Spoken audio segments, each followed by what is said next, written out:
The year 2024 is coming to a close, ending another good year for the gacha game industry. We had great new releases like Zenless Zone Zero, Wuthering Waves, and Girls Frontline 2. While there are a lot of organizations that give awards to declare the best gacha game of the year, they usually only see the entire game as one big monolith. Their biggest consideration is usually just graphics and gameplay.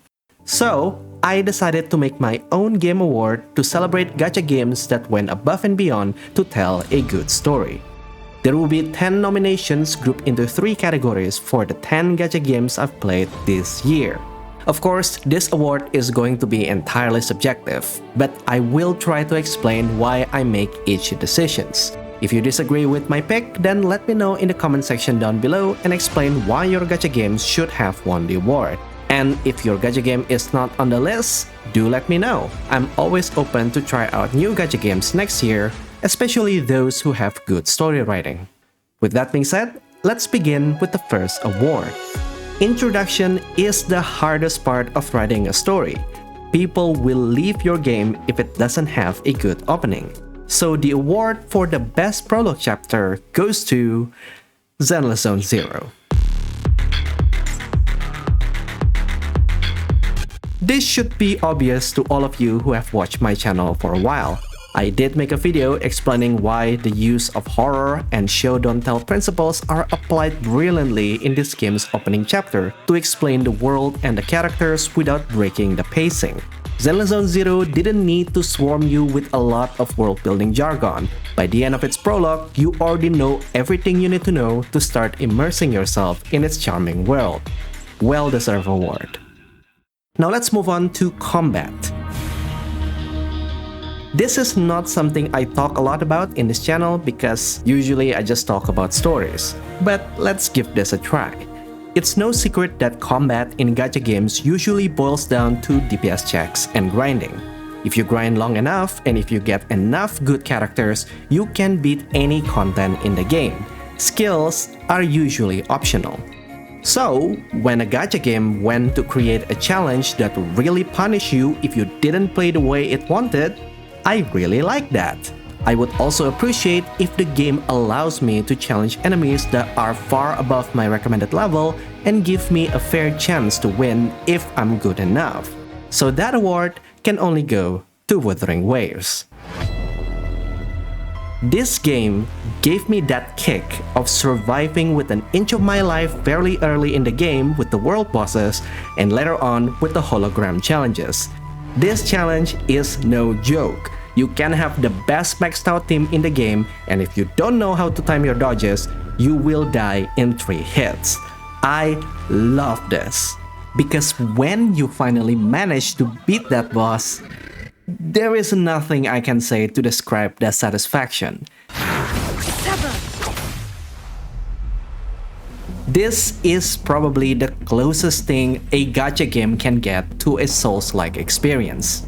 I could give the runner-up award to Arknights because it has a similar philosophy. There are a lot of mechanics in this game that you have to respect, otherwise you will lose no matter how much you level up your operators. However, Arknights still relies heavily on DPS checks, especially on their harder X stages. I could also give it to Punishing Grey Raven based on the boss fights I've seen on YouTube, but I haven't reached that point in the game just yet. Maybe that's for the next year's list. What I can do is to judge the best combat from the flashiest VFX and animations, because all 3D gacha games nowadays do that very well, and it would be unfair to 2D gacha games. Now for the award for the best event. This is again one of the features in live service games that we all know and love. For this one, my first thought goes to Arknights for either contingency contract for its challenging gameplay or their various event stories like Babel. But Arknights doesn't have both great gameplay and stories as a complete package in a single event. So my pick for the best event has to go for Old Tales from Nikke. The story in Old Tales is about a personal tragedy surrounding Cinderella with a very heavy lore significance. Like any other stories in this game, this event ties into the main thematic question about Nikkes. If they can be hacked or corrupted at any time, Are they human or are they machines? But I didn't choose this event just for its story. I'm choosing it for its unique storytelling through the changes happening in this small game world. At the start of the story, she will say this. It is not becoming to rush. I will go slowly. And then, it changes into this. If I kill everyone, I'll be closer to the goddesses, to the queen. Slash, smash, sear and shatter. Everyone will be happy. And finally, it changes into this. I'm not beautiful anymore. I'm a monster. If it means I can atone for my past, I am willing to do anything. So much destruction that I caused. How can I ever atone for my sins? This little world was designed as both a hub for various activities on this event and a storytelling device to reflect Cinderella's psyche as the story progressed, from a beauty-obsessed girl to a deluded monsters to a regretful wreck. That's beautiful. And then there's also a proper 6-hour Metroidvania platformer made just for this event. Usually, minigames in gacha game events are half-ass copy of a much better game. But this can be sold in Steam and nobody will bat an eye. Combine all of that together and I don't think there is any other gacha game that put the same amount of effort on a single event like this. I love it. But what about the main story? Which gacha game has the best chapter in terms of storytelling? We did get a lot of great chapters like Undercover R&B in Zenless Zone Zero, but this year I have to go with Reverse 99 Chapter 3, Nouvelle Texte Purien. This is a story about childhood innocence being crushed under an iron fist. The children who yearns for freedom, to explore the outside world forbidden to them, who thought they could get away from the adults who oppressed them, only to meet their untimely end. And you are forced to watch it helplessly as this slow-moving tragedy happens, wishing that there is someone who can help them. But there is none. This story is heartbreaking. It's so deliciously painful to read in a very good way. It is the best example of how to use dramatic irony and how to do brilliant flashback story in gacha games.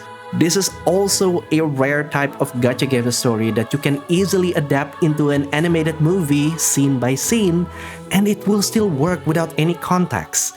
It's a great chapter and I highly recommend it to everyone, even though the chapter before and after are terrible in comparison.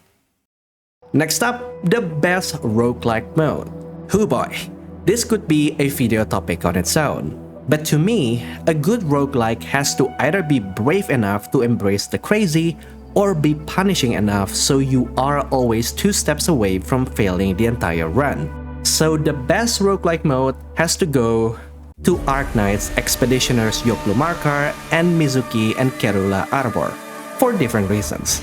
If you want to go stacking crazy buffs on your team to one-shot the boss, go for Mizuki. If you want a very difficult survival roguelike, go for Yoklu Markar.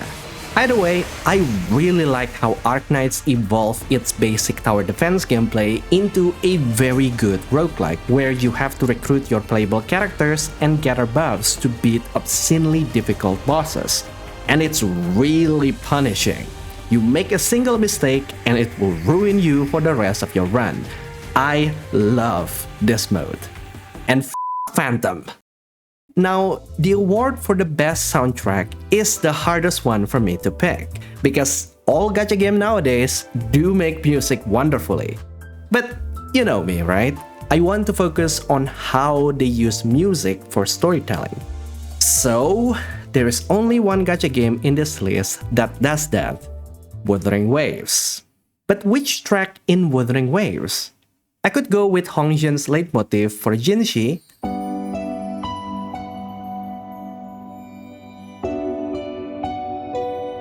Or I can go with Shorekeeper's leitmotif made by Adam Gutman.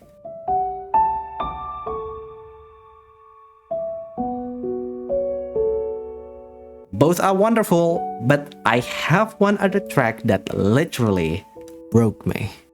And that is the theme of Port City of Kuishu.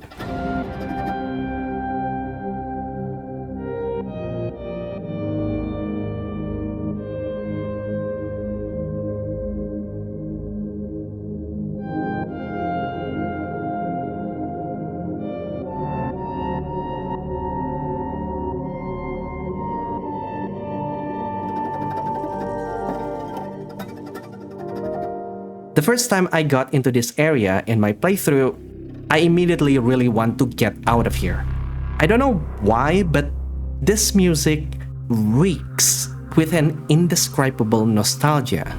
I don't have the musical knowledge to explain the exact chords or harmonic progressions that does that, but seeing all these modern buildings in ruins while the music play, there is a sense of what could have been. I feel a connection to the ruins. I feel like this ruined world is somehow a future version of my real-life world. Like I've been here before, and now it's gone.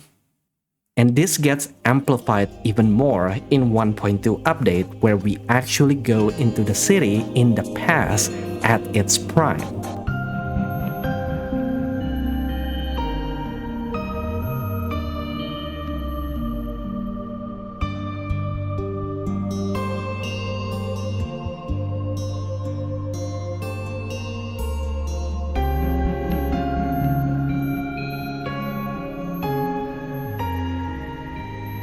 This variation of the music is filled with pride, like how the city is the culmination of a human civilization before it got crushed by the lament.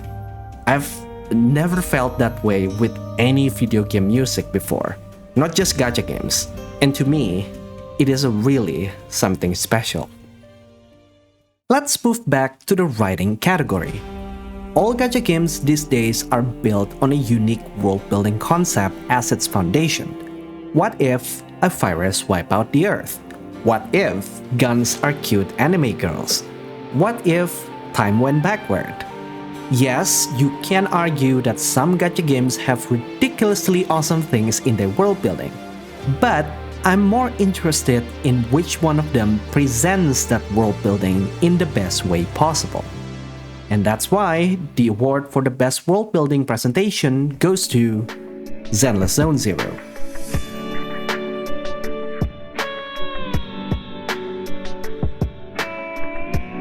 Again, I made a video explaining exactly this point. There is no other gacha game in this list that captures that sense of vibe and immersion like Zenless Zone Zero. When you're strolling down Lumina Square or going home to 6th Street, it really feels like you're there. This vibe has not been perfectly captured with other open-world games in this list. But if exploration is the only criteria in this award, then it wouldn't be a fair competition because most gacha games in this list are menu-based games with visual novels. And that's why I will point out this surprising lack of yapping in Zenless Zone Zero. They convey their world-building concepts using a lot of show-don't-tell principle. You will struggle a lot to find a yapping scene that lasts more than 30 seconds in this game, because the writers trust you to find that out yourself. This is not the case for a lot of gacha games. Also, a special shout out for the use of Reddit posts to explain world-building concepts in this game. Yeah, I think a lot of Gen Zs will like that. Next up, the award for the best minigame. I did touch a bit about this in the Best Event Award, but it's a fact that minigames in gacha games are always lesser versions of the game they try to emulate. Why wouldn't they? It's just a minigame, something that would entertain players for about 1 or 2 hours and then be scrapped from existence. There is no need for the developers to put in extra effort on it or make the mechanic as difficult as the original. Case in point, Arknight's gameplay in Zelda Zone Zero, or Nikke gameplay in Girls Frontline 2. Two gacha games that copy other gacha games with a lesser version of itself. So, when the developer did put extra effort into making a minigame feel as good as the original, I have to applaud them for that. And that's exactly why I have to give this award to Memory of Goddesses in Nikke.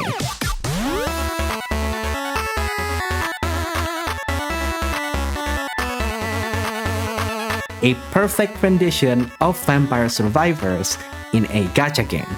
Same amount of insanity, and the same amount of addictive fun.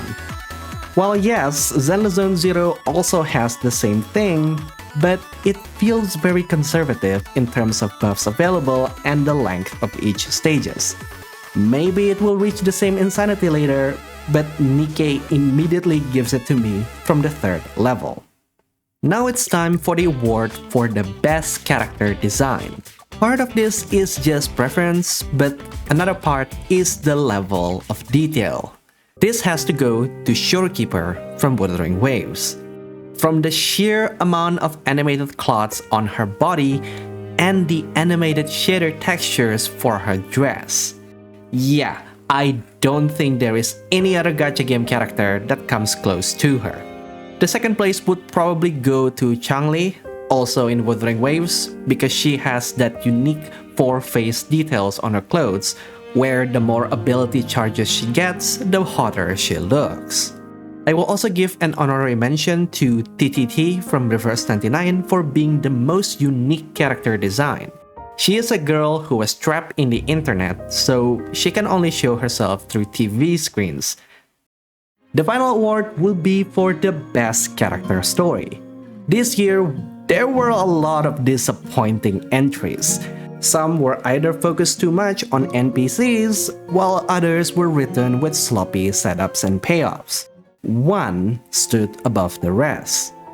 And that is Encore's companion story in Wuthering Waves, particularly because it's an NPC story, something that shouldn't work, and yet it did. Because the story was focused on both the NPC and the playable character in equal value. And by the character helping the NPC, they also helped themselves. I'm very surprised that it took Gacha Game 4 years to get this right. I have to make a separate detailed video about why this works and why so many other NPC stories failed later. So there it is, the winners of my Gacha Game Award for 2024. It's been a wonderful year, and I cannot wait for 2025, where the competition will warm up significantly with some upcoming Gacha game titles. Once again, please do let me know in the comment section down below if you have your own pick for each award category in this video. I always reply to everyone in my comment section, and I would like to see what gacha games you've played this year and what gacha games you'd like to see next year. And with that, I think I'll see you guys next year. Goodbye.